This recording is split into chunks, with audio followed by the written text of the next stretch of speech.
हमें इस particular question में कहा गया है कि एक चार्ज पार्टिकल है जो यहाँ से एंटर करता है, जो यहाँ से एंटर करता है।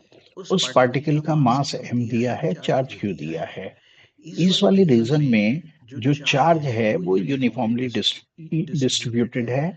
उसकी हमें चार्ज डेंसिटी दी है, वेरी करती है y कोऑर्डिनेट के साथ a into y, where a is the constant.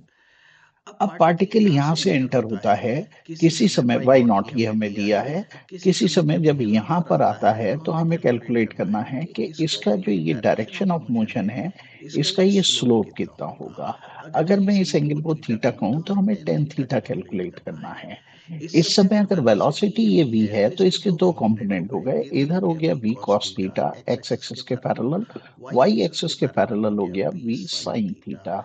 हमें टेन थीटा कैलकुलेट करना है, तो टेन थीटा हो जाना है v sin theta upon v cos theta. अगर आप ध्यान से देखें तो ये हो गया v Y upon we x. ये हमें यहाँ से कैलकुलेट करना है। इस पर्टिकुलर क्वेश्चन में वी एक्स का वैल्यू तो हमेशा कांस्टेंट रहना है, जो इसकी इनिशियल वेलोसिटी है वी नॉट के इक्वल। तो basically problem v y calculate करने का हुआ। हमें इसके लिए क्या करना होगा कि किसी हाइट वाई पर, जो मैंने यहाँ पर लिया है, हाइट वाई पर एक थिन लेयर कंसीडर की है ये, जिसकी थिकनेस है डी वाई। यहाँ पर नीचे इस लेयर के इलेक्ट्रिक फील्ड ई है। वाई कोऑर्डिनेट बढ़ने के साथ साथ इलेक्ट्रिक फील्ड बढ़ता जाएगा। लेयर के ऊपर इलेक्ट्रिक फील्ड स्ट्रेंथ है ई प्लस डीई। डीई इसमें इंक्रीज हो गया।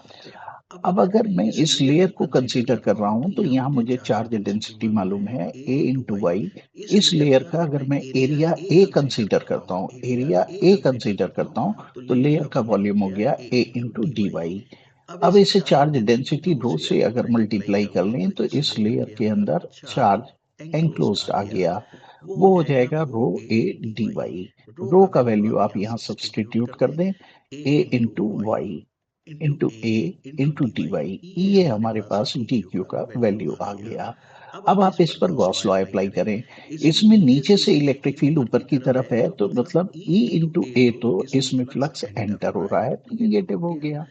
लेकिन ऊपर की तरफ लेयर के अपर सरफेस पर इलेक्ट्रिक फील्ड है ई प्लस डीई।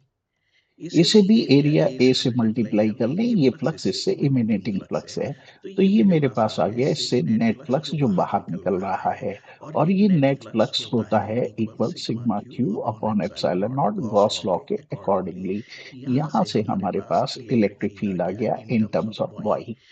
अब आप देखिए, इलेक्ट्रिक फील्ड आ गया तो हम यहाँ पर इस पर फोर्स कैलकुलेट कर सकते हैं। पार्टिकल पर फोर्स होगा एफ इक्वल्स क्यू इंटू ई, और एक्सेलरेशन हो जाएगा फोर्स अपॉन मास। तो आप देखिए यहाँ से हमारे पास एक्सेलरेशन आ गया। लेकिन acceleration v into D v, acceleration होता है v into D we upon D y. यहाँ पर जो मैं ये v लिख रहा हूँ, ये v का वास्तव में y कंपोनेंट है, चूंकि ये एक्सेलरेशन y डायरेक्शन में है। तो ये हमारे पास v into D we upon D Y आ गया।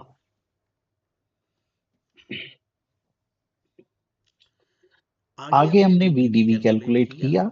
VdV कैलकुलेट करके हमने इसको इंटीग्रेट करना है y इक्वल्स वाई नॉट पर, यानी जहां से पार्टिकल एंटर हुआ था, मैं वेलोसिटी थी x डायरेक्शन में। तो इसका मतलब यहाँ पर ये जो y डायरेक्शन की वेलोसिटी है, जिसे हम इस पर्टिकुलर केस में v लिख रहे हैं, वो जीरो है। y इक्वल्स वाई पर हमें यही v कैलकुलेट कर लेना है। तो उसके लिए हमने यहाँ पर ये इंटीग्रेट किया। आप ध्यान से देखें, ये इंटीग्रेट किया और यहाँ से v कैलकुलेट कर लिया। इनफैक्ट ये v कैलकुलेट करने के बाद हमें कैलकुलेट करना था स्लोप, और स्लोप के लिए हमें चाहिए टेन थीटा। और टेन थीटा होगा हमारे पास D Y by D X. यहाँ से देखें, हमें ये V Y upon we X करना है ना, तो v अपॉन वी नॉट हमने कैलकुलेट कर लिया, और यहाँ से ये हमारे पास स्लोप आ गया। ये हमारे पास इस पर्टिकुलर क्वेश्चन का हो गया आंसर।